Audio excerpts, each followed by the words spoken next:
Армысыз құрметті көрермен, бұл соққы және гол өзіміздің студиямызда, өзіміздің эксперттермен сағынып кеттім ғой мына креслоны, мынау жастық вонючий, родной. Жоқ, сонша сағынғанымыз. Жаным!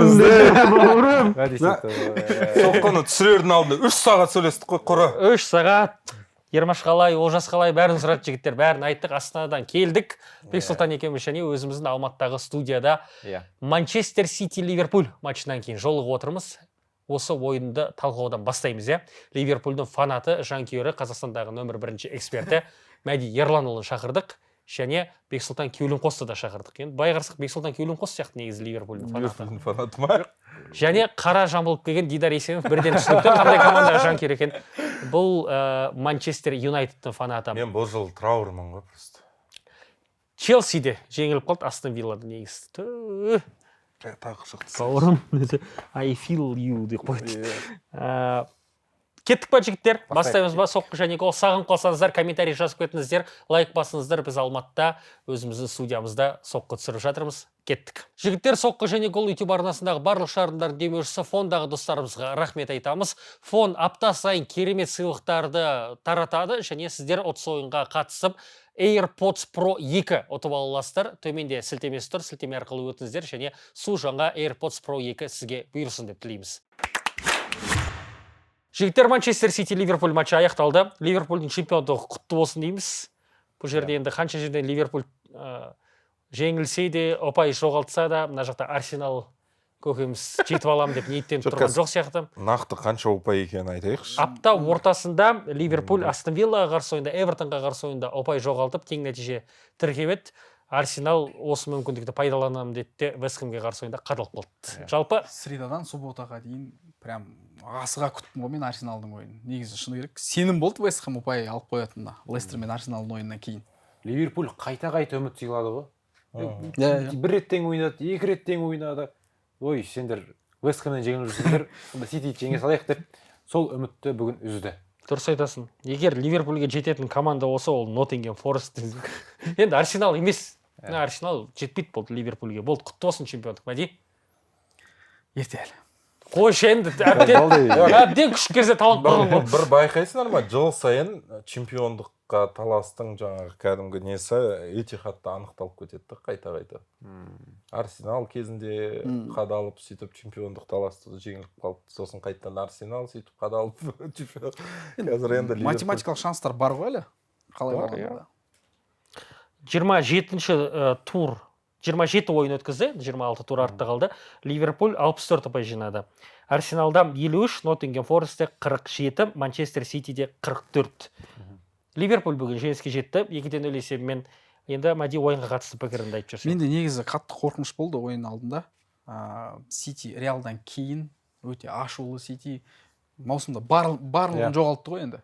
Және Этихадта ойын Сити үшін негізі до Ливерпуля и после Ливерпуля деген маусымда екіге бөліп тастайтын мүмкіндігі болды да негізі. Бүгін жеңіске жеткенде бұл шынымен психологиялық бір жақсы талчок болатын еді командаға. Сондықтан кішкене қорықтым негізі. Және Ливерпульдің соңғы ойындарына қарап, жаңағы Эвертонмен ұпай жоғалтқаны бар, Астон Вилламен ұпай жоғалтқаны бар. Жалпы бір әсер қалдырды да, неприятный әсер қалдырды. Спарт болып жатыр ау деген сияқты. Манчестер Сити Ньюкаслды өз алаңында 4-0 есебімен ойсырады ауытты, айып тастады. Ньюкаслды ше былай қарап тұрсаң. Бірақ сол кезде сен айтқаның дұрыс болды да, Ньюкасл өзі өте әлсіз ойын көрсетті. Бірінші гол жіберіп алғаннан кейін ары қарай Реалға қарсы нағыз бетпердесі шықты. Сол Реалға қарсы болған ойындың да несін көрген сияқтымыз, бір импактын мына ойынға. Өйткені Ситиге мына ойын өте маңызды, бір жауапты, андай қазір қайтадан ағылшын премьер лигасында бір өзінің абыройын көрсетіп қалу деген бір қатты бір андай жауапкершілікпен шыққан сияқты да. Бірақ қазіргі таңда енді Ливерпульде бір травма деген мәселе жоқ, ал Ситиде осы кезге дейін сондай мәселелер көп болады. Қорғаныс деп жүрді, қазір шабуылда ойнайтын адамдар мысалы жоқ. Эрлинг Холланд болмады бүгін, ол да қатты әсер тигізді деп ойлаймын. Сосын енді қорғаныста мысалы кім ойлапты осы маусым басталған кезде қорғаныста Натан Аке, Хусанов деген орталық қорғаушы жұбы шығады деген сияқты. оң қапталда Льюис шығады деп. Сол мен құрамды көргеннен кішкене жүрегім тынышталды. Мына қорғанысқа қарсы Ливерпуль енді бүгін сәтті нәтижеге қол жеткізді. Сонда сен Хусановтан қорықпайсың ба не? Мен жалпы жас ойыншы, Акемен еще ойнаған жоқ олар. 4 қорғаушыда былай қарап тұрсаң бірге ойнамаған. Льюис қапталда, оған қарсы Луис Диас шықты еще. Мен бір түсінбегенім, бірінші таймда Гвардиола тактикалық тұрғыда ұтылып қалған сияқты. Қайтадан сол өзі жаңадан тапқан жаңағы Рика Льюис ондықтың позициясына көтеріледі. Ортада жаңағы Нико кішкене төмен түседі. Нико енді ең опорник болып жүрген. Бос қалған кеңістікке Савиньо ашылады. Иә. Бірақ осындай сен мысалы қапталдарда Савиньо мен Докуды шығарасында, бірақ соларға қайта допты бере бірінші таймда солай болды. Бір Докуға, Савиньоға доп жеткен моменттерді байқамады. Прям кормить ету керек еді да оларды. Кормить етті. Өздері алдай алмады. Енді көбінесе Доку ғана Трентті бір-екі рет отырғызды. Доку бірінші таймда екі рет соған сондай пас берді, екі рет алдады да, ары қарай бірақ көбінесе орталықтан қайтадан сол Де Брюйне шықты. Де Брюйне енді прям мертвый енді. Шаршап жүрген көрініп тұр. Прям Де Брюйнеге 60-шы минутта оны Макейтидің орнына ауыстырып тастағаны. Ол неге әлі шаршап жүр негізі? Білмеймін, бір сол өзінің деңгейіне келе алмай жүр. Біткен сияқты уже. Мотивация жоқ па, мүмкін физикалық тұрғыда шаршатып жіберді. Бапкердің сеніміне шыққандай қазір. Бұл жерде жалғыз Де Брюйне емес, жалпы Сити. Жалпы Сити. Сол себепті ол да әсер етеді ғой. Ертең Бельгияға бармақ ойнап кетсе кім біледі. Кейбір отрезоктарда жақсы ойнады ғой, мысалы. Гвардиола айтып жатыр, жалпы бұл команданың потенциалы мықты. Жеңілсек осылай жеңілейік.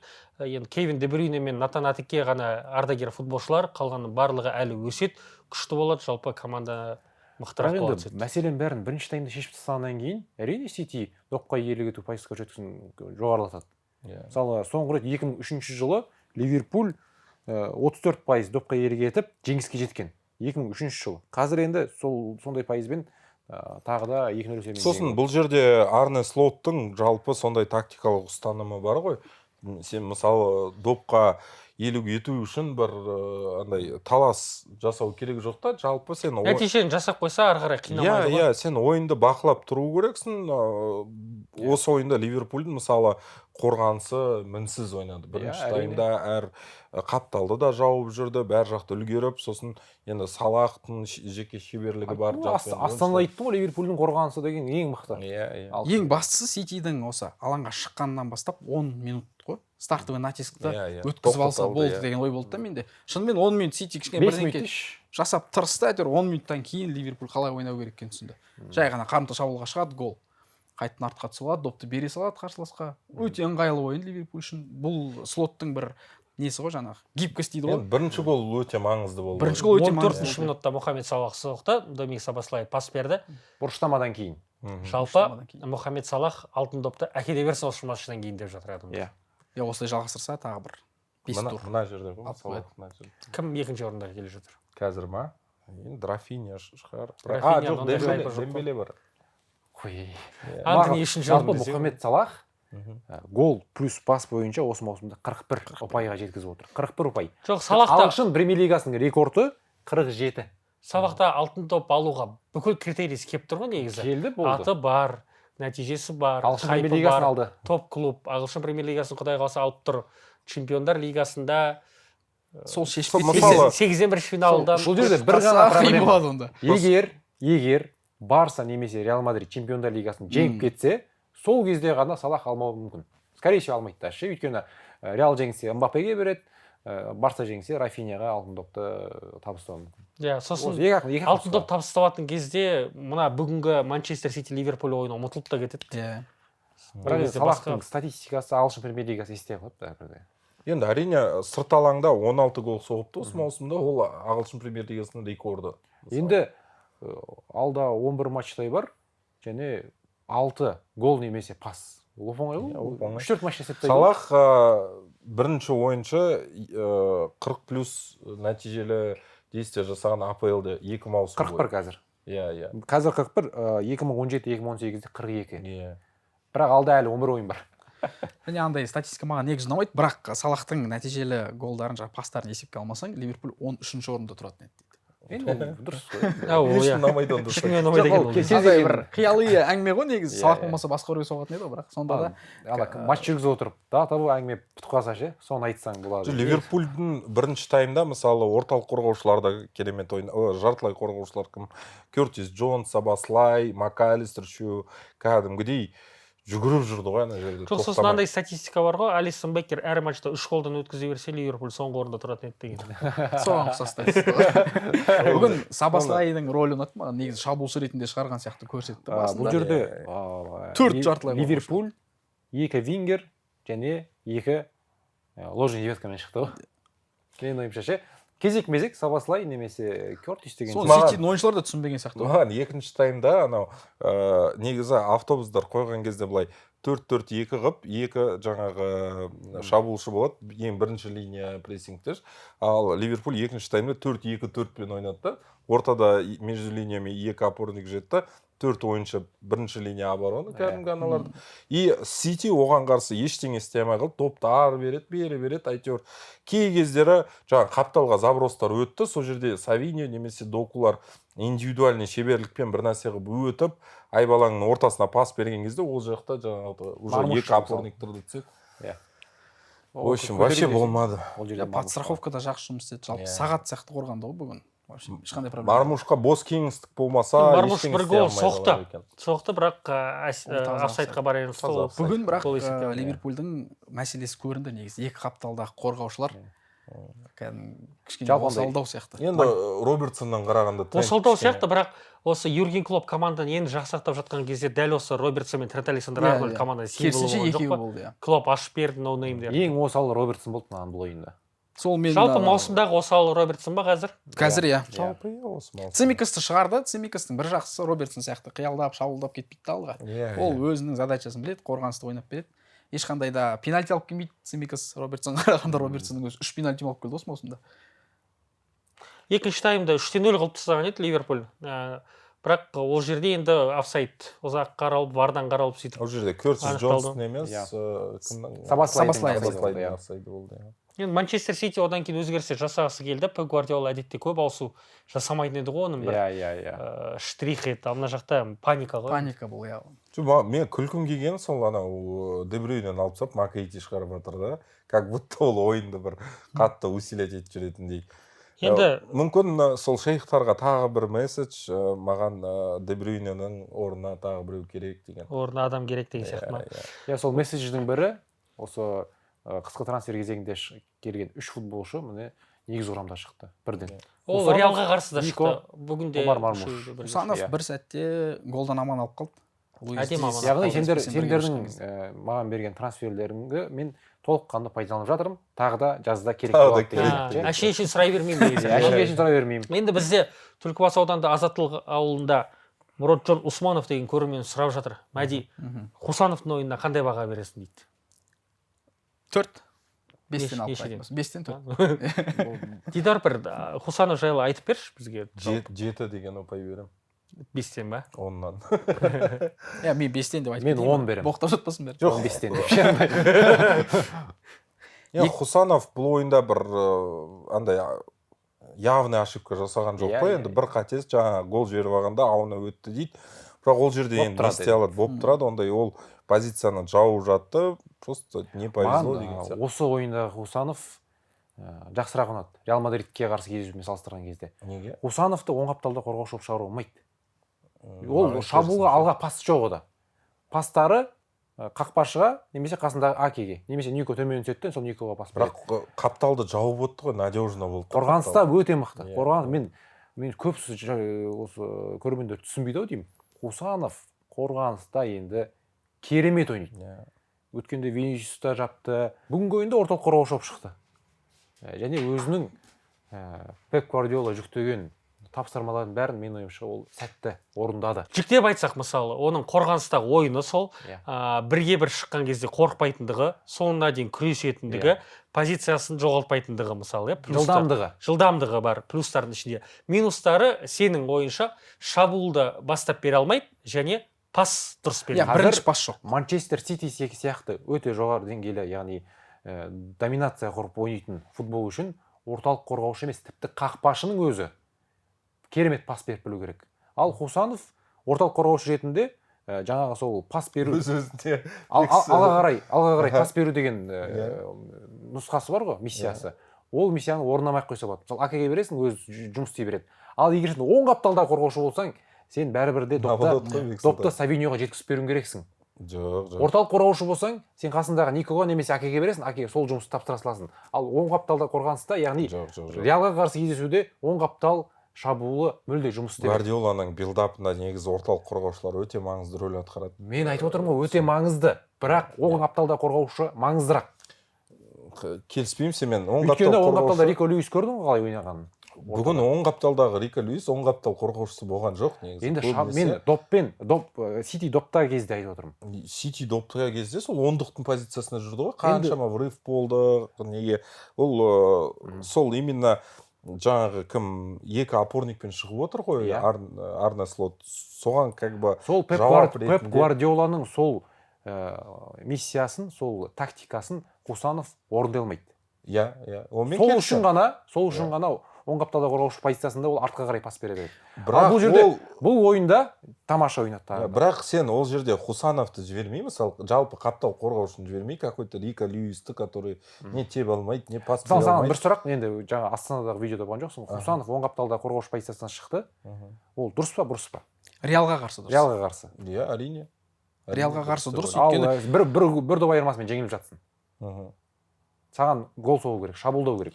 Сен шабуыл шебіндегі жаңағы структураны өзгерту керексің. Маған негізі осы Гвардиола. Хусан үшін структураны өзгертіп тастады. Әйтпесе Рико Льюис шықса ортаға ойыс ойнайды. Бүгін шықты ғой, Рико Льюис не бір нәрсе көрсетті ма? Маған жалпы осы ештеңе көрсеткен жоқ, мен ақталатқан жоқпын. Вот именно маған жалпы осындай концепция ұнамайды. Сен қаптал қорғаушына өте жоғары көтерген, мысалы, Гвардиол мен Рико Льюисті прямо анақа аспан сай қойып қояды, сосын қорғаныста қайта провалдар сол үшін. Өйткені Родри сияқты жалпы орталық алаңды бақылауға алатындай опорка жоқ. Және орталық қорғаушылар осы маусымда енді Стоунсты да бәрін көрдік, артқа қашып, артқа қайтып үлгермейді, жүгіріп үлгермейді, за спину қайта жіберіп отты. Осы ойында да мысалы Аке қателігі ғой, қаншама қателік Аке жіберді. Сол нәрселерден не істейді? Бұндай кезде сен қапталдап қорғаушыларды прям қорғаушы класына кішкене бірақ бұл Манчестер Сити екенін ұмытпайық. Әрине, бұлар кезінде бірақ аутсайдер бір клуб болса мейлі. Кезінде Сити ойнады ғой осындай концептпен. 70% орта есеппен 70% Сити допқа иелік етеді. Сол кезде Хусановты көрмей қаламыз да. Хусанов тұрады өз позициясына, қаптал кім атығымен мен оң қапталда орталық қорғаушы ретінде осылай ойнай бергенін мен құптаймын. Бірақ оң қапталға шығармау керек мүлде. Реалға қарсы под игрока шығарды ғой просто. Чисто Винисиустың несіне шығарды. Реалға қарсы сен Льюис шығарсаң, ана жер тесіледі. Қаптал. Льюис үнемі шабуылға қосылады, артына үлгермейді, ал Хусанов сол Винисиус үшін ғана шығарды оң қапталға. Жоқ, Хусанов менің ойымша Рубен Диаш қайттан бабына келсе, Рубен Диаш бастап құрамда шығып жүрсе, онда конкуренті Рико Льюис болу керек деп ойлаймын. Және сол қаптал қорғаушыны шабуылға жіберу концептінен кішкене кері қайтып, баяғы өзінің футболын анау қапталдағы вингермен ортадағы екі жартылай қорғаушымен. Хусеп Гвардиола сияқты бапкер қорғаныста мықтырақ болу үшін шабуылдағы ойынды, шабуылдағы күшті құрбандыққа шала ма? Бұл Сити да? Жоқ, сен құрбандыққа шалмайсың, сен просто баяғы өзінің кезінде пайда алып келген, кәдімгі нәтиже алып келген концептіне ораласың. 4 орталық қорғаушы ойнайды. Оның ешқайсысы қатты көтерілмейді. Қапталда енді көтеріледі, билдап 2-3 болады ғой. Максимум біреуі опоркаға көтеріледі да, қалған үшеуі неде қалады. Бірақ алдағы позицияларда жүрген ойыншылар, кәдімгі жаңағыдай Брюйне, Фодендер, олар өте мобильді, және анау треугольник, Гвардиол деп 2 жыл соққы басталған кезде соны айтып отырдық қой. Сол треугольниктарды жасап, кәдімгі, сонда даже осындай концептуальный саған мынандай қорғаныс жасаған кезде өте стеночка жаңағы бос кеңістік жоқ, жаңа 2 линияға тұрбаған командаларға қарсы пространство табу варианттар көбейетін сияқты. Өйткені шабуылшы ойыншылар, шабуылдағы ойыншылар, мысалы сол Де Брюйне, Фодендер, олар шабуылдауда әлдеқайда Рико Льюистан немесе Йошко Гвардиолдан қарағанда әлдеқайда жақсырақ білу керек негізі. Және Сол сен просто шабуылшылармен шабуылда, қорғаушылармен қорған деп отырмын да Гвардиолаға. бірінші қорғаныс. Все гениальное просто дейсің ғой. бірақ Гвардиола ойнамайды ғой. Жоқ енді қорғаушы функциясын 100% атқарып тұрғанға критика айтып отырсың ғой сен. Онда шабуылдайтын қорғаушы болсын. Йошко Гвардиолды қараңдар мысалы. Иә, Ол кәдімгі ассистент қой негізі. Сондай деңгейде пас беріп. Йошко Гвардиол даже ассистент тұрмақ, завершитель болып кетті ғой бір кезде. Жоқ, енді ол Пеп Гвардиоланың қоластында үйренетін шығар енді біз енді келген балаға тиісіп Жоқ, мен тиісіп жатқан жоқпын. Жалпы оң қапталда қорғанысты шығармау керек еді, болды. типаж келмейтін зат қой. Типаж келмейді. Пас беретін, соққы бақтайтын ойыншы емес қой. Кайл Уокерші мысалы. Уокер енді көрініп тұр ғой, ол шабуылға үнемі қосылатын ойыншы. Үнемі қой, бірақ Кайл Уокер Кайл Уокермен сонда сен Қосанов және Кайл Уокердің шабуылдағы скиллдарын салыстырып жатсың ба?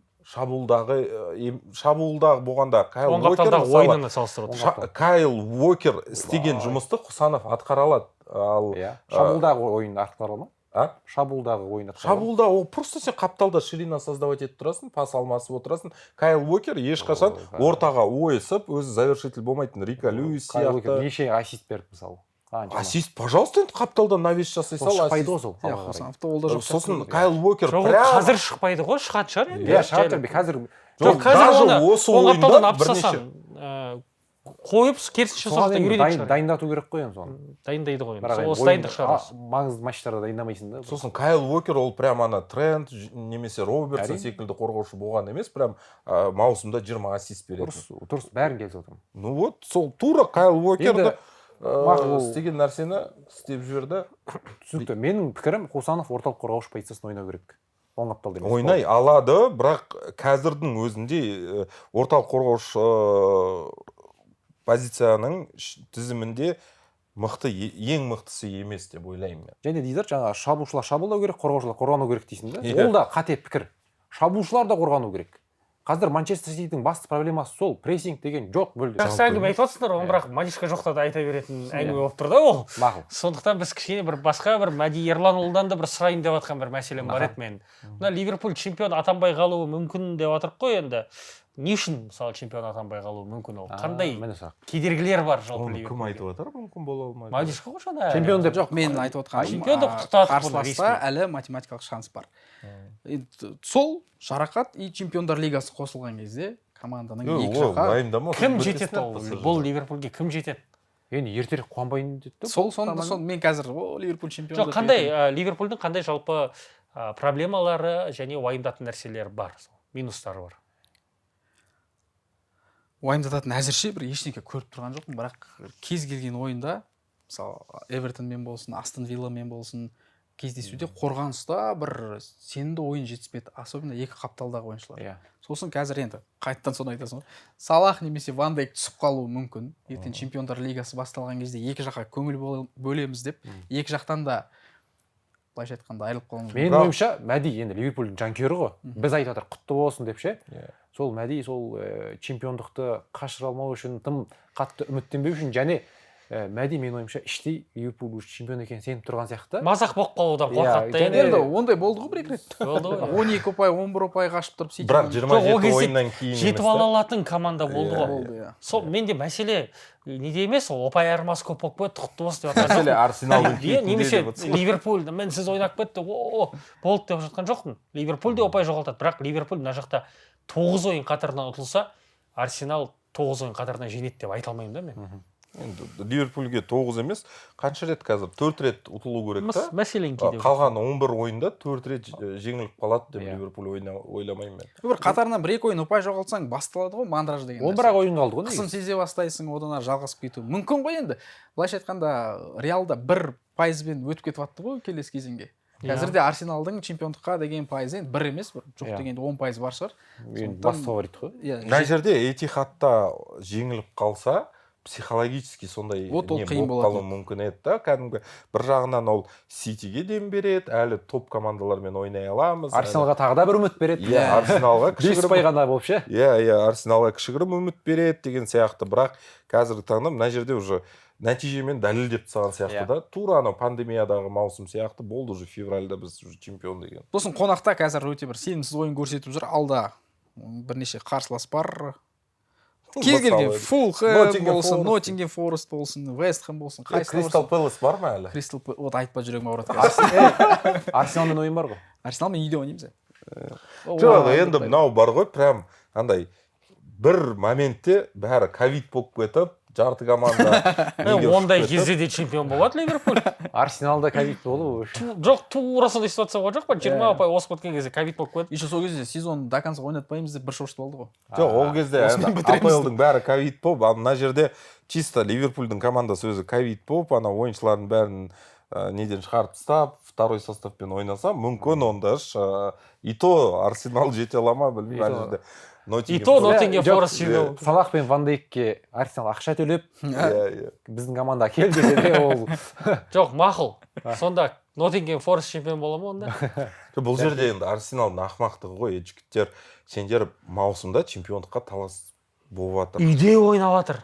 Вест Хэмге қарсы. Жоқ, Вест Хэмге қарсы. Мен Арсенал Вест Хэм ойыны өте екен. Жалпы деймін да, шабуылшы сатып алыңдаршы, просто. Аямашы енді аны Манчестер Сити кішігірім емес, енді дағдарыс. Енді қазір Микель Мерино ма сонда басы шабуылшы болған? Омар Мармушты не үшін Арсенал алмады деген сияқты да? Шабуылшы, дайын қапталда ойнап береді. Даже хотя бы андай бір Коло Муани дегендер тартмаса болады. Тел деген болды ғой, дайын. Тел. Сол ғой. Хотя бы шабуылшы ғой. Александр Исак мәселенге. Исак енді ол келсамады, ол мақұл. Келсамады. Бұл жерде енді не үшін алмады деген, потому что олар жазға пландаватты ғой, жаңағы мы лучше жазда Исакты аламыз, чем қазір там посредственно бір ойыншы аламыз дегенде мен үміттенді олар. Қазір АПЛ-ге талас отыр ғой жазда ол. Кім біледі? Жоқ, просто мынау маусымда мүмкіндік бар ғой, чемпион болып кетеді мысалы. Барлығы Арсенал үшін болып тұрды ғой. Барлығы Арсенал жатыр. Ливерпульде бапкер ауысып жатыр. Папа 5 ұпай болды ғой. Айырмашылық. Мен Арсеналға қарсы қазір ағылшын премьер-лигасының бапкері болсам, бір команданың мен Арсеналдан не күтетінімді білем. Бұл команда жұмбақ емес. То есть мысалы Ливерпульге қарсы ойнаған кезде мен слот бір тактический бір схема жасауым мүмкін, бүгін керісінше допты маған бере салуым мүмкін деп ойлаймын да. Ал Арсеналға қарсы мен білем, олардың ойыны бір ғана сол. Владение, екі қаптал и доминация. Амал болса Эдегор жауып қойсаң, бұл тұншықтырып тастайсың. Вест Хэм қарапайым футбол ойнады ғой. Вест Хэм жаңағы қорғаушылар қорғану керек, шабуылшылар шабуылдау керек дегенде Вест Хэм керемет болады. Ондай команда болады. Шамамен. Мысалы да салыстырмалы дейді. Енді салыстырмалы Вест Хэмнің ойыншылар деңгейі Манчестер Ситиден орта есеппен алынғанда төмендеу. Сол үшін Манчестер Сити просто стабильный, базовый, дефолтный настройкамен ойнаса да мүмкін өтіп кетермеді. Бірақ Гвардиола қайттан ауыстырып, ол мейлі, ол бөлек Арсеналға өтейік. Бөлек бір видеоға. Арсеналға өтсек, ол жерде шабуылшы жоқ болды, не дейсің? Кім гол соғады? Вест Хэммен көрдім, Арсенал 90 минут мучиться етіп жүрді ғой просто. Осы маусымда екі Арсеналдың мен түсінбеген ойын болды. Бірінші Эвертон. Арсенал Эвертон ойында. 0-0 болып кеткен ба? 0-0 болып кеткен кезде. Және сол кездесуде Эмирейтсте өтті. Бұл ойында Эмирейтсте және жеңіліп қалды. Бір ұпай да жоқ. Сол керісінше осындай қарсыластарға қарсы жаңағы базовый настройкаға өтіп, Арсенал ең мықты Арсеналдың ойыншылар қапталда ғой. Сака, Мартинелли. Жалпы қазірдің өзіне Трасар бар мысалы да, сен ең шабуылда жасап беретін, нәтиже жасап беретін ойыншылар қапталда. Бұндай кезде керісінше неге Артета мысалы бір гибкость көрсетті ғой. Вест Хэмға допты бере салып, мысалы қарымта шабуылмен ойнайды. Алмайды ғой Вест Хэм допты. Грэм Поттер ғой ояқта. Жоқ, мен өзің ала бер дейді олар. Жынсың ба? Аргентина Хорватия ойында сондай болған. Кәдімгідей Хорватия басы қатыс деп ше, как будто басы қатыс деп допты Аргентинаға бере берді да. Аргентина тұрады, алға Хорватияға береді.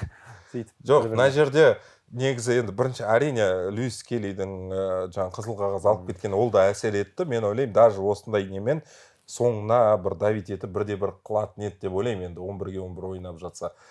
Бірақ тек қана сол шабуылшы дейміз, бірақ ортада да мәселе бар ғой. Мысалы, Эдегор кәдімгідей бір спад Эдегорда осы маусым. Сосын Деклан Райс жамандай сәл. Райс сынып қалды еще. Райсты баяғыдан ағаш деп жүруші едім. Еще осы ойында Артета Зинченконы ортаға шығарды. Ол вообще опорник болып жүр ғой. 8 позициясына шығарды. Сосын Калафиориді алып тастап, жаңағы жас баланы шығарды, қызыл қағаз алып кеткен. Калафьюриді не үшін шығарып тастады мен түсінбедім. Мүлде қателіксіз және Калафьюридің қапталынан кішкене болсын шабуылдар келіп жатты. Моменттер туындап жатты, оны алып тастады, ана жас баланы шығарды 2-3 минуттан кейін. Жоқ, Луис Келли осы маусымда 1-2 керемет ойын өткізді ғой. Мысалы, кімге? Ситиге қарсы ойын ба? Гол соққан. Джессик. Ситиге гол соқты. Иә, Арсенал Манчестер Сити матчында. Және бір Кудустың өзі толықтай Арсеналдың орталық алаңындағы ойыншыларын ұстап тұр. Хотя бы сол Кудусты Кудусты албаса болатын еді. Иә. Боуэн қазір Арсеналда болса, Арсенал чемпиондыққа таласатын еді. Боуэн, иә, ойын. Осы ойын жалпы үздігі сол Боуэн, Кудус және Ван Бисака. Иә, Манчестер Юнайтедтің молодец, Number one Бисака. Ван Бисаканың бір қасиеті бар, ондай тактический ойынға жоқ болса да, бірге бір өте мықты ойнайды. Гол ұстап берген сол Ван Бисака. Тапсырып қойдың, болды ол ұстап береді. Трастар мүлдем көрінген жоқ қой. Ойыннан кейін қалтасынан алып. Вот сол Хусановты мысалы осындай как типа Ван Бисака образный ойыншы қылса болады да, ол да бірге бір ешкімге бермейді. Ешкім қашып кете алмайды, любой венгерді жей алады негізі. Пожалуйста. Енді шабуылға жаңа Ван Бисака сияқты бір қорғаушыны алдап өтіп, Боуэнге пас шығарып үйренсе, әрине. Жоқ, ол бермей-ақ та қой деймін да ол жерде. Жоқ, Ван Бисака голды ұйымдастырды ғой. Жоқ, Ван Бисака ұйымдастырды. Сол жерде Габриэльдің Мегалешінің қателігі. Бір-біріне қарап тұрып, жақын бұрышқа барып, жай ғана қарапайым пас артып өтіп кетті. Микель Мериноны жайлы әңгіме айтайық. Микель Мериноға былай жамандыққа қимай тұрмышын керек. Өйткені ода бір гол соғатында мүмкіндіктер бола қоймады. Пас беретін кезде пас беріп жүрді. Деклан Райсқа бір қауіпті сәт ұйымдастырып берді. Кезінде Арсеналдың жанкелері мәні Хайверс шабуылшы емес деп, қазір байқұс Хайверсті да не істеп қалды. Қазір Николас Бентнердің өзі көмектесетін. Бентнер лорд туралы өйтіп сөйлемесің, Бентнердің өзі деп. Бентнер ол Бентнер. Мерина өткен ойында өз мансабында бірінші рет шабуылшы болып ойнап көрді. Одан бір көп нәрсе күтудің де қажеті жоқ сияқты. Лорд па император ма? Лорд. Император ол Тотти. Сондықтан Меринада енді бір шабуылшының инстинкті жоқ қой, керек жерде, керек кезде бола алмайды. Одан не сұрайсың енді? Сол жаңа ойын тактикасы өзгертті дедің ғой. Өзгертті негізі Арсенал сәл. Өйткені Микель Мериноның бойшаң футболшы 1.88, соған навистар өте көп болды.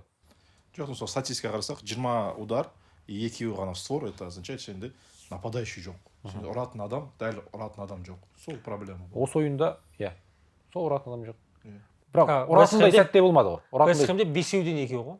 5 соққы 2. Ұратындай да сәт болмады кейін. Сон біреу гол. Жаңа навес демекші 30-навес жасады Арсенал бұл ойында. 30-навес. Соның 8 ғана. Мына жерде анау классикалық бір ситуация болады ғой. Біреулердің әлі келмей жатады да, біреулерге керек жоқ, просто қорғанып тұрады, мысалы. Тура сондай ой. Арсенал ал сен ал деп айтқан. Ал сен ал. Ал сен. Дерби ұтылып жатыр. Дербиде. Енді тағы бір топ матч бар АПЛ-да. Астон Вилла Челси деген. 2-1 есебімен матч аяқталды. Мен матч алдында Челси жеңілмейді және тотал екеуі де гол соғады деп өзгерттің. Көп болатын, ау? Екеуі де гол соғады деп өзгерттің. Екеуі де гол соғады Челси жеңілмейді дедің. Челси жеңілмейді деген қалдырдың ба? Соны екеуі де гол соғады ғой деймін жай ғана. Онда шықты ғой онда. Шықты, иә, онда. Бірақ енді оның шыққанынан не пайда? Біріншіден Бексұлтан Астон Вилла жеңілмейді және тотал 1,5-нан көп деп айттың, иә? Сенікі шықты. Бәрі шықты ғой жалпы. Негізі осы турдағы ең бір содержательный ойын деп ойлаймын. Иә, мен Фонтим арнасына бір жарнама айтайын деп жатқан едім кішкене. Иә, оны ақша түсіватқанда кедергі жасамаңыз. Фонтим арнасында осындай болжамдар бердік. Бексұлтан 6 матчқа ма? 6 матч. 6 матчқа болжам берген, 5-і шыққан. Айтайын ба Бексұлтанның бәстерін? Осы жерде бір Бексті де бір мақтап қойып, оқытаңдар эксперт екенін айтайық. Астон Вилла Челси, бұл Астон Вилла жеңілмейді және тотал 1,5-нан көп болады деді. Матч 2-1 есебімен аяқталды. Ньюкасл Ноттингем Форест 2,5-нан көп тотал дедім, 7 гол соғылды. Мен ол жерге обызағам ғой, менге де шықты. Сити Ливерпуль жеңілмейді және тотал 1,5-нан көп дедім, ол да шықты. Лас Пальмас Барселона Фора 2 дәл шықты. Иә, 2 доп айырмасымен жеңіске жетеді. 2 доп айырмасымен жеңіске жететін. Дәл шықты. Бавария Айнтрахт тотал 3,5-нан көптен 4-0 болып бітті ма? Дәл шықты. Реал Жирона Реал 1,5 больше деп айттым. Ол да шықты деп жауаслайын десем, екінші тайм деп айтыпсың, иә? Екінші тайм деген жеңін қырқа салайық та? Болады. 31 кафе екен. кетер емес, не? Демек, эксперт екенінің бір көрінісі құтты болсын. Мақтап қойсаңыз, жігіттер. Көре алмай отырсыздар. Білеміз ғой. Көре алмай отырған сияқтысыңдар. Осындай әдемі болжамдар шықты. Оның барлығын сіздер Фон Тим арнасында біле аласыздар. Сілтемесін төменде қалдырып кетеміз. Келесі аптаға Бексұлтанның берген болжамдарын көріңіздер да. Сол Испания кубогына болжам жасап басқаша қойыңыздар, себебі әдетте адам бір рет шыққан кезде екіншісі де қадалады ғой. Иә. Сол менде де сенбі күні шықты да, жексенбі күні қадалды. Бексінің каналында ма? Жоқ, жалпы ма? Жалпы. Онда, окей. Оның барлығын біз не үшін айтып жатырмыз? Астон Вилла Челси матчына қатысты келтіріп отырмыз. Енді жігіттер, бұл матч маған негізі үміт сыйлады. Біріншіден жүйе өзгертіп, 3-4-3 ойын жүйесінде Челси қалай ойнайды екен, бұл мәселенің шешімі бола алар ма екен деген сұрақ болды. Бірақ мен матч өткен сайын, Челси жеңілген сайын жалпы бас бапкерге деген ренішім көбейіп жатыр.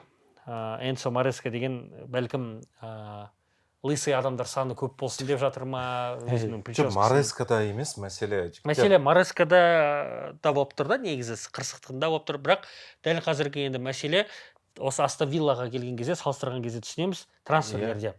Челси миллиондаған трансфер жасап, бізде қақпашы жоқ, Йоргенсен ойнап жатыр, және шабуылшы жоқ, Нето ойнап жатыр.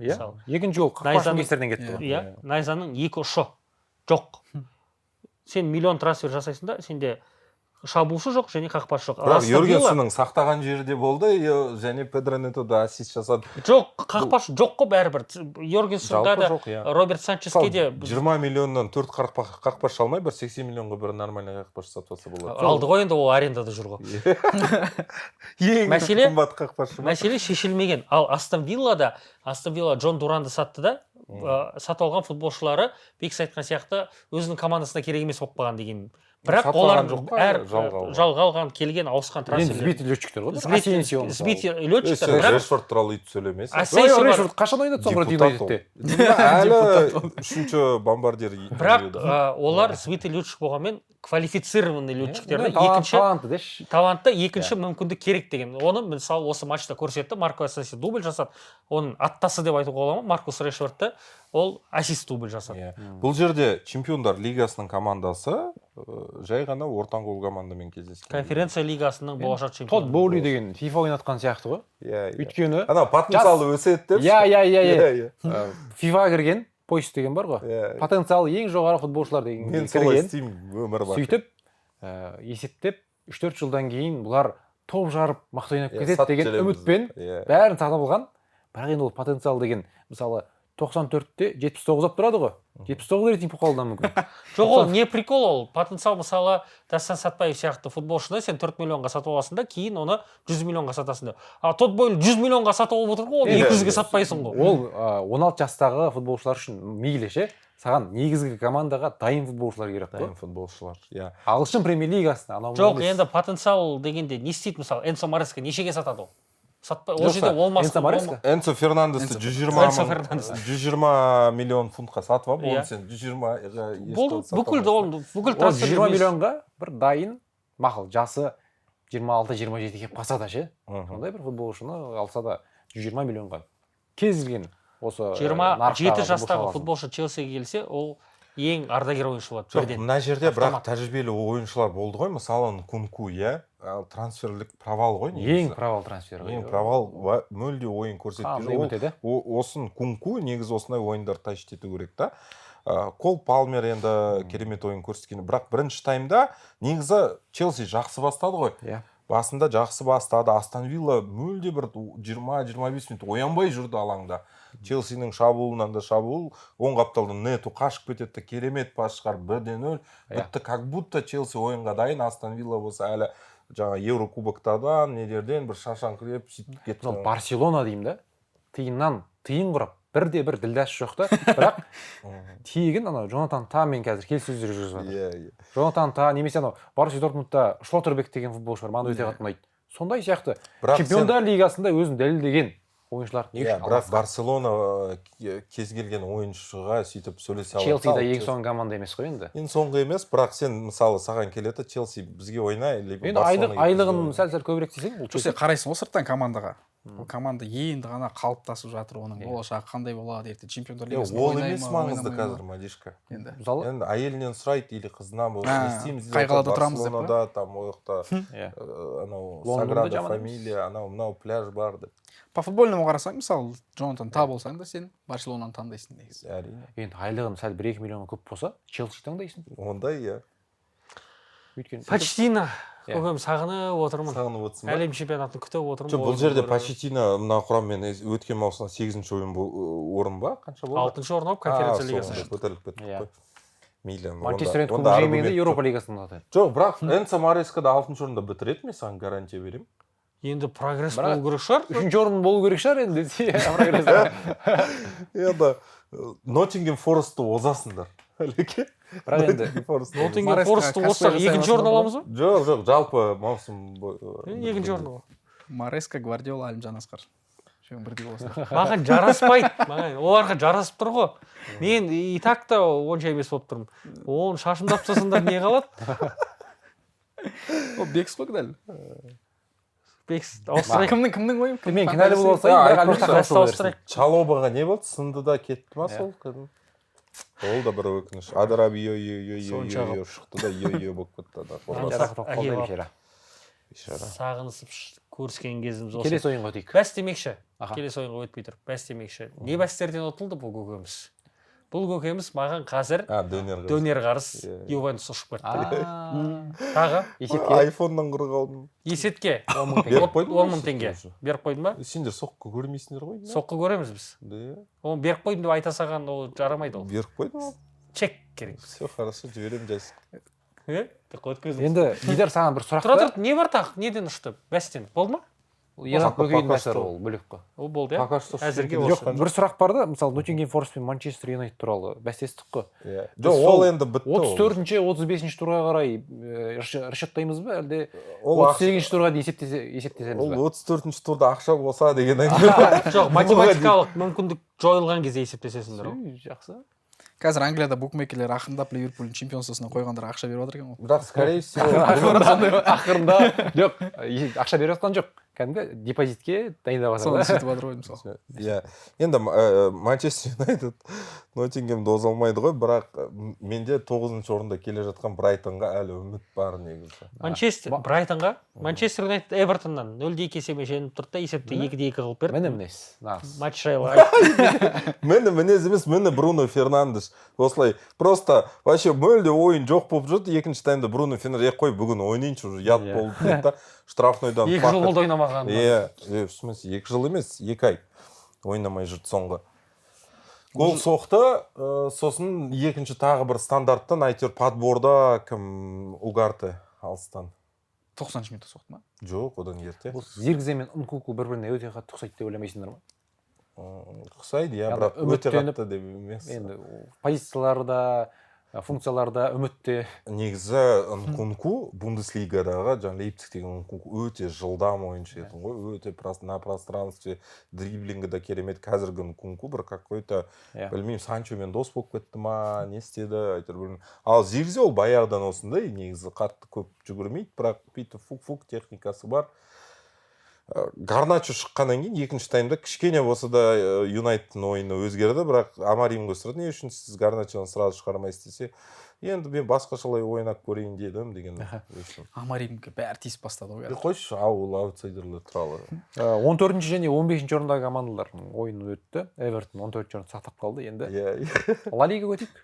АПЛ қорытылайық. Ньюкасл Юнайтед Ноттингем Форест 4-3. Ноттингем Форест былай қарай кете бере ма енді ары қарай? Болды, мен анада Бексұлтанға скриншот жіберген, мына ойындардың бәрін Ноттингем ұтылады деп, пока что 2 ойын қатар ұтылып келе жатыр. Лестер болды, чемпионшипке қарай кетіп бара жатыр ма жайлап? Қайтадан? Кетті деймін, кетті-ау деймін. Кетті ма? Ван Нистерлрой қателік болды. Саутгемптонда кетті деп айта берсек болады. Брайтон 4-0 есебімен тақырып тастады. Тоттенхэм Ипсвич таунды 4-1 есебімен жеңді. Тоттенхэм осы бапкер ауыстырмай маусым бітірейін деп тұр ғой. Тоттенхэм мүмкін көтеріледі. Мүмкін даже Ноттингем Форест озып кете ма деген ой бар. Испания чемпионатында Реал Мадридте Барселонада 1-2 есеппен жеңіске жетті. 2-0 есебі осы турдың басты ойыны болды. Қазір чемпионатқа 3 команда таласып жатыр ғой. 3 команда жеңіске жетіп, турнирлік кестеде Испания Ла Лигасында еш нәрсе өзгерген жоқ.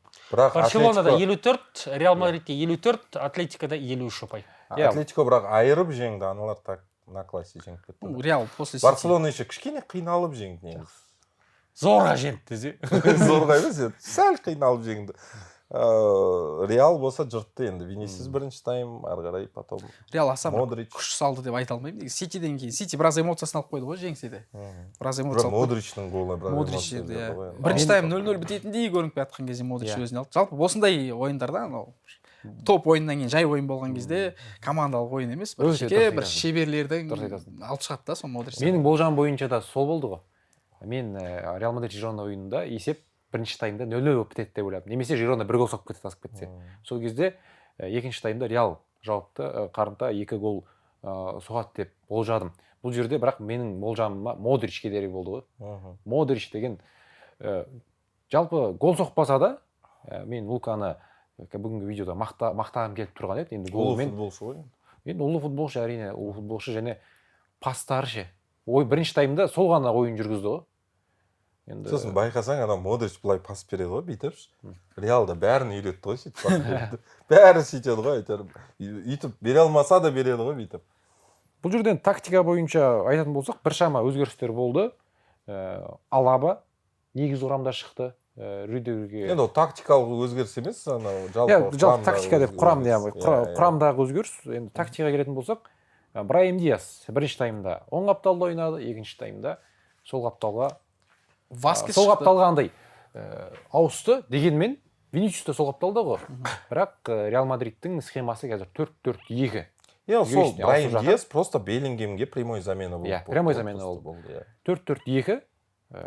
Брайм Диас сол қапта, Винисиус та сол қапталда, бірақ қорғанысқа көмектескесе, үлгеріп жатса ғана артқа қайтады. Беллингем білесіздер, fuck you деді ма, fuck off деді ма, әйтеуір өзі fuck off болып жүр. Екі ойынға дейсің. Сосын Вальверде маусымда екінші рет, бүкіл маусымда екінші рет барлық турнирларды есептеген кезде негізгі құрамнан шықпады. Бірінші ойын кубокта ғой дейме? Бірінші ойын кубокта Леганеске қарсы ма, и бүгін Васкес шықты оның орнына. Ақырында сол fuck you, fuck off-ты бір нақтылай салайыншы мен. Какая разница? Fuck you десе де, fuck off десе де болады. Ана отъебись, ана пошел нахуй. Енді екеуі де былай не подарок қой. Енді ол анау англиялық қой жалпы. Кімде айтты ғой Криштиану Роналду содан кейін бірден ағылшын премьер лигасында ондай нәрсеге ешкім мән бермейді деп. Иә. Мен шеше істеп едім, ана істедім деген сияқты ғой. Сол сияқты, иә. Бірақ ол енді анау прям чересчур анау анасы деген, иә. Ұлы футболшы Мбаппе көкеміз не деп жатыр? Мбаппе көкеміз ассист берді. Жағдайым жақсы дей ма? Жағдай жақсы. Мбаппе міне Салах мына алтын допта. Артында Дембеле, Рафиньялар былай. Дембелені қоспай ақ қойшы болды. Қалай қоспай бүгін? Сен 2 ай ойнаған үшін қосып жатсың ба? Бүгін де Лионды бүйтіп фух еткізіп жыртып алып отыр, гол соқты. Енді 2 ай жақсы ойнап жатыр ғой. Ал бұлар бірінші күндерден бастап Салах пен Рафинья. Қазір мынау именно маусымның маңызды бөлігі ғой. Маңызды бөлігі деп қазір Ливерпуль ПСЖ ойынын айтамыз. Сол кезде көрейік. Сол кезде мысалы Дембеле хет-трик жасап кетсе. Сендер екеуі орындармен ауысып алдыңдар ма? Тура осылай Рафиня деген кезде сені жақындатпашы деп. Жоқ, мен Дембелені жақындатпа деп жатырмын. Иә, сен Рафиняны жақындатпа деді ғой саған. Сен Дембелені жақындатпа деп отырсың. Бірақ Рафиняны жақындатып жатыр. Қазір 2 аптадан кейін Дембеле сен қалай бер деп айтады. Жоқ, скорее всего, маусым біткенде уже Мбаппе бәрін артта қалдырады да, Салах и былай Мбаппе болып тұрады примерно. Сонда Мбаппе алтын добақ кетеді деп бірақ чемпиондар лигасына байланысты. Чемпиондар лигасын жеңіп кетсе мүмкін. Және қазір ақырындап Винисиустың өзі де Мбаппенің бір нөмір 1 екенін мойындағандай байқаса. Винисиус Ла Лигада соңғы рет қашан? 2,5 ай. Иә, қараша айында гол соқты да.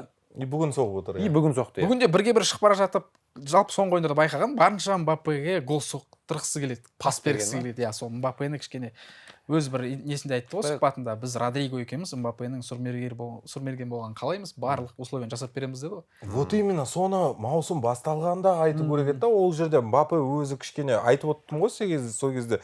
Бұл дағдарыс, бұл временно Мбаппе үйрене алмай жүр, қазір адаптация керек, өз-өзін ол андай лидер сезіну керек деп. Жаңа мына жерде келеді, бәрі авторитет Винисиус, мен алтын доп үміткер, Родриго мен андай, Беллингем мен үздік голден бой, анау деп жүргенде, Мбаппенің өзі де кішкене былай потеря болып жүрді да. Қазір бітті, орталық шабуылшы, оған пас береміз, ол гол соғады деген уже конкретный концепт болғаннан кейін бітті, ары қарай уже Мбаппе және Винисиустың жаңа контракты бойынша бір келіссөздер дұрыс жүрмей жатыр дегенде сыбыс бар қазір. Енді ол әшейін сыбыс қой. Бола береді. Сыбыс сияқты, бірақ осы Винисиустың төрттікті келесі маусымда қалдырамайды ау деген ой бар менде. Бір Родриго кетіп қала ма? Ардагүлер нақты кететін сияқты. Арда кету керек. Енді. Ардагүлер жүре беруі де мүмкін негізі. Мен Арданы негізі Ювентуске жіберетін едім қазір. Түріктер бірге ойнаңдар деп па? Оп. Как раз оң қапталда все время то анау шығады, то мынау шығады. Бір вариант болып Арданы не істесе. Лукас Васкесте оралды. Оралды дегенде бірінші минуттан бастап Ла Лигада негізгі құрамда шықты. Сол кейде Лукас Васкес өзінің қорғаушы екенін ұмытып кететіні бар. Позициямен ауыса соғады. Мысалы, Брайм Диас оң қапталда қорғаушы болып жүреді, ал Лукас Васкес шабуылда жүгіріп, шабуылдап жүре береді. Васкес шашал десе бас кесіп жүр ғой. Қорғаушы емес екені есіне түсіп кетеді десей, наоборот. Жоқ, біз Васкеске Қорғаушы екенін ұмытып кетеді. Біз Васкеске соққы және голдың хронометражынан не үшін 1,5 минут беріп отырып, жалпы? Жалпы нашарлап ойнады дейтінде жалпы. Осымен бітіре салайық. Барселонада жағдай қалай болып жатыр, Бексұлтан келуін қос? Барселона 2-0 есебімен Канар аралдарында сырт алаңда жеңіске жетті. Өте қиын ойын негізі. Лас Пальмас деген команда. Мен уайымдадым. Өйткені сол сенбі күні мен жаңа өзім қойып attым ба. И менде андайлар болып жатыр да, 1.20 ГФ, жаңа Барселона бар, Интер бар деген. Бәрі вообще жеңбей келеді 0-0 қатып айтыр, бірақ екінші тайм шығарып берді, құдайға шүкір. Екінші таймда Мұрат әділет сияқты болды ма дегенде. Бізде клубқа қосылдым. Дани Ольмо ғой. Бұл жерде мәселені шешкен. Жалпы сол бірінші тайм. Даниға да қуанып отыр мен негізі. Шықты да Ферминнің орнына шықты. Сонда қазір Бексұлтан Фермин, Гави және Дани Ольмо бір позицияда таласып жатыр ма, үшеуі? Екі позиция ғой. Екі позицияға үшеуі қарастырылады. Бірақ шабуыл шебіндегі мысалы анау енді мінсіз ғой қазір Левандовский, Рафиня, Ямаль дегендер прям мінсіз. Янылар бір позиция ғана шабуылда, бір позиция ортада болып тұр ғой сонда. Жаңа Касадо немесе Педри дегендердің екеуінен.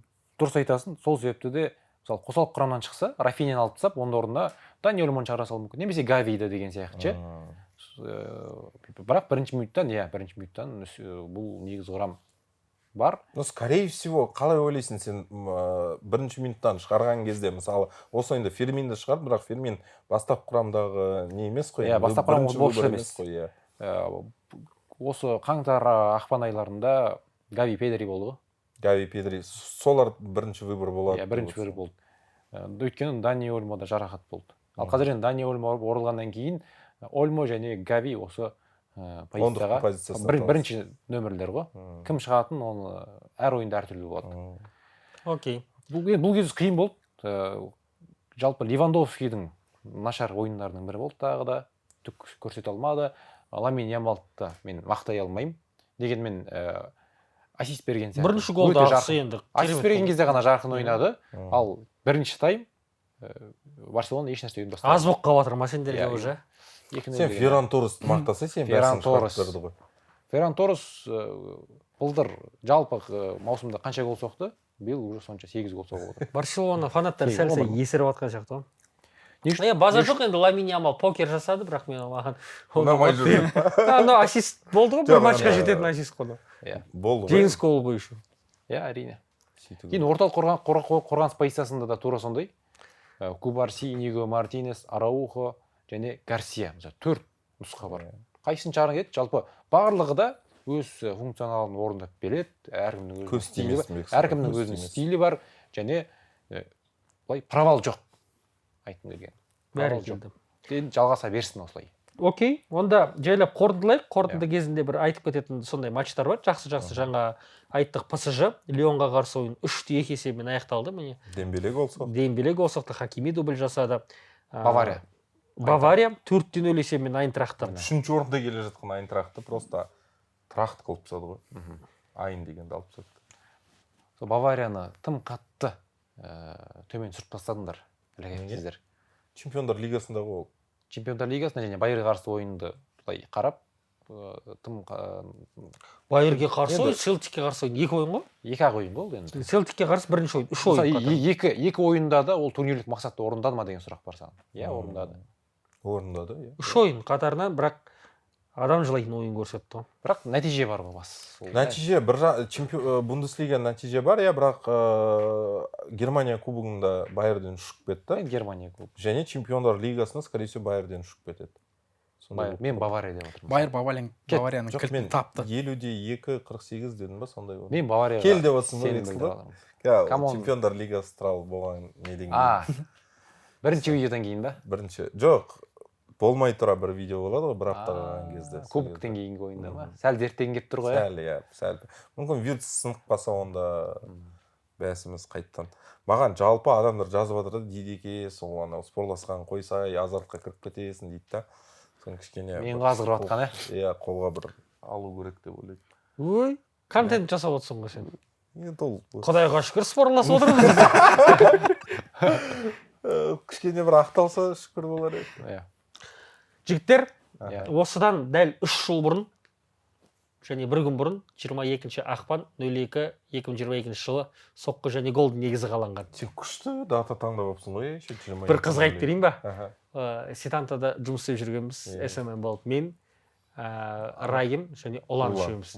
Сосын мен айтам, жігіттер өйстіп қашанға Сетантада отыра береміз, өзіміздің бір арнамызды ашуымыз керек. Ашайық дедім. 17 ақпан еді. 5 күн күттік қой, 22-сінде. 2022-ге түсіп. Мен есімде бір 2 ай өткеннен кейін ғой деймін. Бір не болды да, бірінші жаңа жарнама жасадым дедім ба? Иә, спорт. Бірінші ақша түсті, сосын мен балаларды кафеге барып пицца жейміз дедім. Сол бірінші ақша түсті, как раз бір 3-4 ай, 2-3 ай ма? Жоқ, иә, 3-4 ай емес, 2-3 ай. Себебі көктем болған, көктем енді шығып жатқан спорт сайты бізден жарнама алды 5000 теңгеге. 5000 теңгеге жарнама алады екен ғой деп күшті сезім болған сол кезде. Сөйтіп барып балалармен пицца жедік те. Дидардан Чемпиондар лигасы туралы негізі Пікірін ойын білдік. Енді Мәдиден сұрағым келіп отыр. Ливерпуль ПСЖ ойынына сенің болжамың. Бұл кездесу қалай? Рахмет. Құттай салайын, иә. Иә. Мен алдында Инстаграмға салдым ғой. Мен үшін ПСЖ Ливерпульға өте жақын. Где-то бір 45-55 Ливерпульдің пайдасына деп тұрмын. Бұл жерде Чемпиондар лигасындағы команданың тәжірибесі шешіп кетуі мүмкін. Бірақ Робертсон мен Трент Александр-Арнольд осылай ойнайтын болса, ПСЖ өтіп кетеді ау. Бірақ Трент жаман емес ойнап жатқан сияқты маған. Қорғаныста әлсіз. Қорғаныста өзінің тікелей обязанностьтарын істей алмайды. Робертсон шабуылда да нашар, қорғаныста да нашарды. Ал Трент енді мына жақта Баркалях, Вича, Дембеле дегендер өздерінің бір праймдарын ұстап алса, Ливерпульге оңай болмайды. Бірақ Ливерпуль үшін ПСЖ ыңғайлы қарсылас, шабуылдайды ол команда. Ашылады, бос кеңістіктер пайда болады. Тики-така. Иә, бүгіндегідей контршабуылға шығып кетуге болады олар қарсы. Сол үшін 45-55. Байер Бавария. Байер соңғы кездері бір Баварияға қарсы өзінің несін тапқандай бір Хаби Алонсо қалай ойнау керек екенін біледі. Қазір Байер Бавариядан қорықпайды, керісінше болмаса. Сондықтан ол жерде де Баварияның тәжірибесін ескере тұра 45-55 Байердің пайдасына. Мадрид дерби. 45-55 демештік. Жоқ, 60-40 Реал. Не болып отырсың? Бенфика Барселона. Бенфика Барселона солай 60-40 Барселона. 60-40. Сонда сен Енді Мәди түсінуге болады, енді Ливерпуль әлі чемпион емес дегенге 60-40 нормально. Астон Вилла Брюгге. Ол жерде енді Шешіліп тұр ма? шешіліп тұрған сияқты 70-30. Шешіліп тұрған сияқты 70-30 деймін, 90-да 10 деп айтамын. Жоқ, мен 90-да 10 деймін, немесе 99-да 1 деймін. 10 төлеш ал сондай. ПСВ Арсенал. 50-50. 50-50. Фейнорд Интер. 30-да 70 Интер. Бұл енді 90 пайыз. Боруссия Дортмунд. Кімге Кім еді дейсің ғой? Лиль. Бұл қиын енді негізі. Боруссия деп айтайын, өйткені чемпиондар лигасының тәжірибесі молырақ. Болды, бәрін айттық қой. Жақсы, онда біздің видеомызға лайк басып, комментарий жазып кетіңіздер, және міндетті түрде соққы және гол арнасына тіркеліңіздер. Бізде қазір 52 мың оқырман бар. 100 мыңға жеткізіп, күміс кнопка аламыз ба деген бір ниетіміз бар. Жалпы 2025 жылға мақсат 100 мың адамға жету. Тамаша. Жетеміз ба мақсатымызға? Бұйырса. Ол үшін шүкір деп отырайық. Ол үшін чемпиондар лигасының финалында Эль Классико болсын ағайын. эль классика деп қаншама адам көрсе. Қазақстан ұлттық құрамасы әлем чемпионы шықсын. Бәрі Сол кезде Осы дұрыс ау. 100 мың жеңе алады. осы Дастан Сатпаев алтын доп алсын деп. Соған біз барайық деп жанбай. жалпы енді 3 жыл бұрын мысалы соққы ашылған кезде еске түсірейік, қазір студиямыз бар, жылы светі бар. Анау Теплый пол. кірде Оператор бар десей. жазып жатыр ғой анау. Оператор бар деген камера. басты өзгеріс солай негізі. Астанадағы студияда көріп отырсам бір как будто қонаққа барғандай болдық депші, анау уже көрермендердің өздері. Көрерменмен бірге ма? Иә. Енді соққы және гол деген мен Бекске де айтып отырмын ғой, бұл сериал. Сериал біздің Анда-санда барып тұру керек қонаққа дейсің ғой. иә, жоқ, сериал біздің бүкіл видеоларымызды қалдырмай көру керек, сонда қызық болады да, андай өткен шығарылымда, өткен бөлімдерде деген әңгімелер бар. Және арасында бізде жаңа персонаждар келіп отырады сериалға. Ол кезде анау сериалда главный герой ауысып кетсе ұнамайды ғой адамға. Сол сияқты. Сондықтан біздің арнамызға тіркеліп қойсаңыздар, бір дәл қазіргі мақсатымыз 55 мыңға жетіп алсақ, ол да жаман болмайды. Қарап көріңіздер, тіркелсеңіздер керемет кетеді. Бексұлтан Кеулімқос, Мәди Ерланұлы, Дидар Есемов және Әлімжан Асқар, келесі кездескенше сау болыңыздар.